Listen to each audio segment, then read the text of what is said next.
Kelak di hari kiamat ada seorang hamba yang semasa hidupnya banyak melakukan keburukan. Ia pernah berzina dan banyak mengerjakan perbuatan-perbuatan maksiat. Orang seperti ini sangat pantas untuk dimasukkan ke dalam neraka. Ternyata benar, ketika si hamba dihadapkan di hadapan Allah Subhanahu wa Ta'ala, catatan amalnya lalu diberikan, dan didapati di dalamnya ada banyak catatan keburukan-keburukan selama si hamba masih hidup.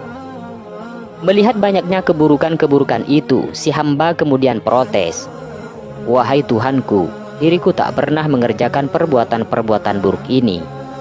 Kemudian Allah Subhanahu wa Ta'ala berfirman, "Sesungguhnya aku mempunyai saksi-saksi yang terpercaya."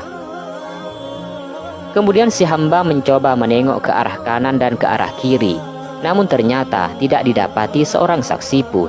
Si hamba lalu bertanya, "Wahai Tuhanku, di manakah saksinya?" Kemudian Allah Subhanahu wa Ta'ala memerintahkan anggota tubuh si hamba untuk memberikan kesaksian kepada hamba itu. Dan benar saja, atas izin Allah, kedua telinga si hamba berkata, "Sungguh kami telah mendengar dan mengetahui bahwa ia benar-benar sudah melakukannya." Lalu kedua mata si hamba berkata, "Sungguh kami telah melihatnya." Lalu lidah berkata, "Sungguh kami telah mengucapkan hal itu."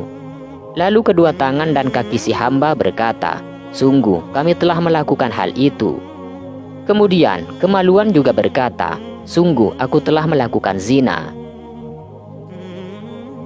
Setelah mendengar kesaksian anggota-anggota tubuhnya, si hamba lalu kebingungan.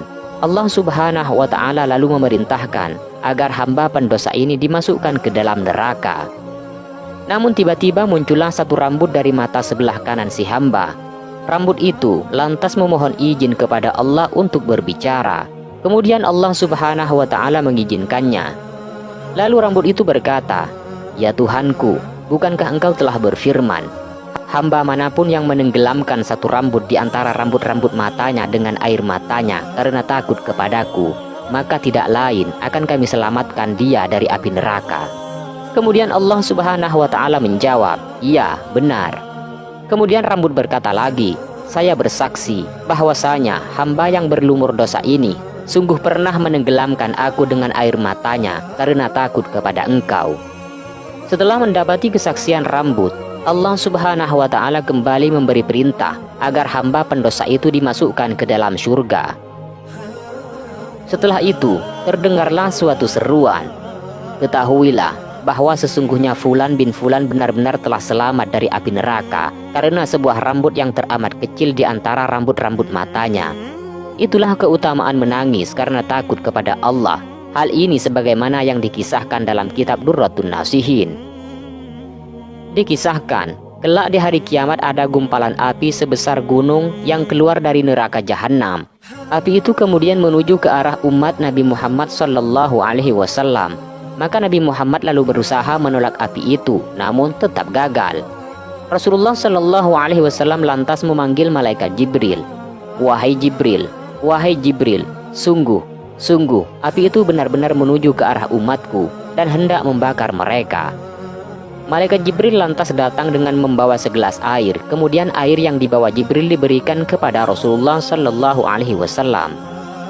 Malaikat Jibril lantas berkata kepada Rasulullah, "Ya Rasulullah, ambillah air ini dan percikkan kepada api itu."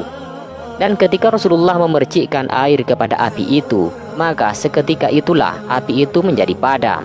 Kemudian Rasulullah Sallallahu Alaihi Wasallam bertanya kepada Jibril, "Wahai Jibril, air apakah ini? Aku tak pernah tahu yang sepertinya dalam memadamkan api." Kemudian malaikat Jibril alaihissalam menjawab, "Air ini tak lain adalah air mata umatmu yang menangis karena takut kepada Allah dalam kesendirian.